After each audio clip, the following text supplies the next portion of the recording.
I'm Morgan Wynne, and today I'll be introducing you guys to a variety of rock. First, we got to start with the different major chords.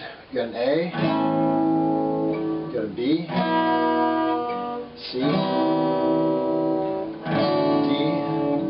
E, F, and G. We'll be looking at 4 different types of rock today. We've got alternative, punk rock, modern rock, and southern rock. So what's the first type of rock that you're going to play for us? First type of rock we can start with is punk rock. And what makes punk rock stand out from the others? Punk rock is usually just more catchy, a little more upbeat, fast-paced, basic guitaring, but at the same time very musical to the ear. A demonstration of punk rock. This is a song that me and my band had back in high school. It goes something like this.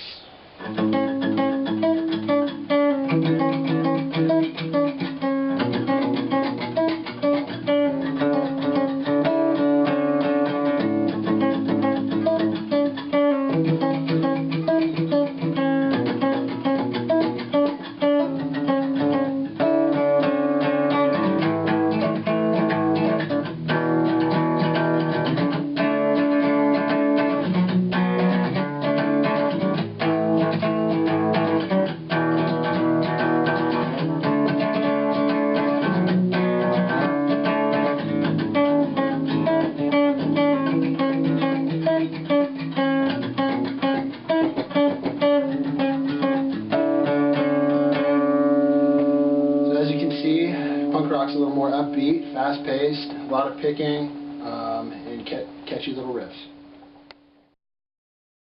So what is the next type of rock that you're going to introduce to us? The next type of rock we can take a look at is alternative rock, usually maybe a little darker, a little unexplored region of the rock spectrum. One of the bands that's kind of punk and alternative that I can play a song by is Finch. It's called Letters to You. It's the acoustic version, so it goes into this.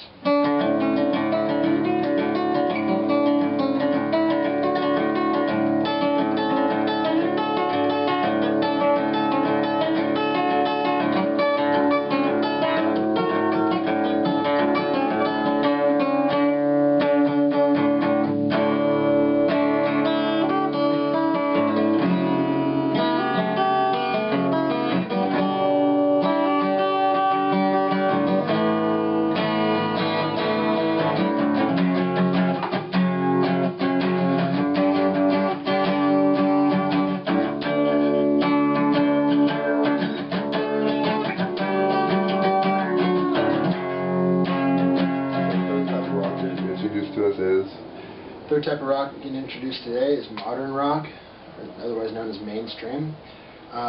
Mainstream rock usually consists of a little more upbeat, positive tone, sometimes a little emotional, but it's more so of a balance between modern rock, hard rock, alternative, and punk. So, just a very basic song, just consisting of power chords, the most basic form of chords. Everybody knows Closing Time by Semisonic. Just goes G, D, A, C. So it's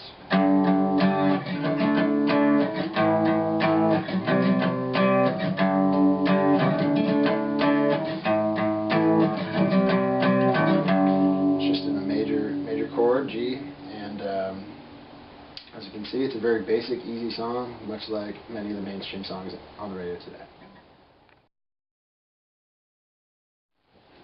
So the fourth and final type of rock is what?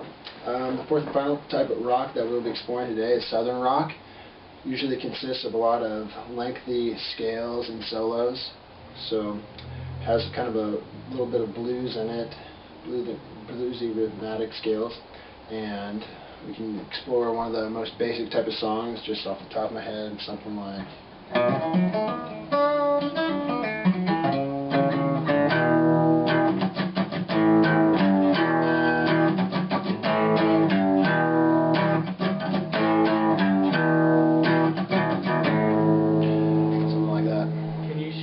two different chords that express different emotions? Yeah. As you can see, like with an E, we could play it more of a hard rock, trying to get an aggressive feeling out, maybe thoughts of like hate and just overpowering emotion. You can play it such as like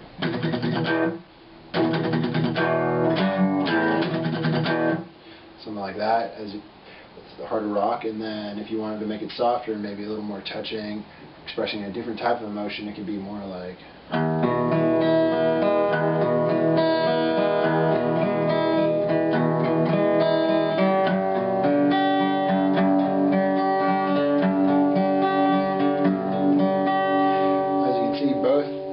going to G's, but in its own right has a different emotion. What would you have to say about the statement, no art reaches into our life of feeling more deeply than music? Well, music is it's kind of the rhythm of the heart in a sense. A lot of songs go with the same beat as your heart. That's why a lot of slower songs, even in rock bands, really are touching and moving to someone with a lot of emotion. Every song, as you can see, I mean, it's an expression of emotion. That's why there's so many songs written about love and girls, just because that's such a big part of people's lives that they want to express it in some way. And that expression is music, and that's just a universal solvent, I guess you could say, in which everybody can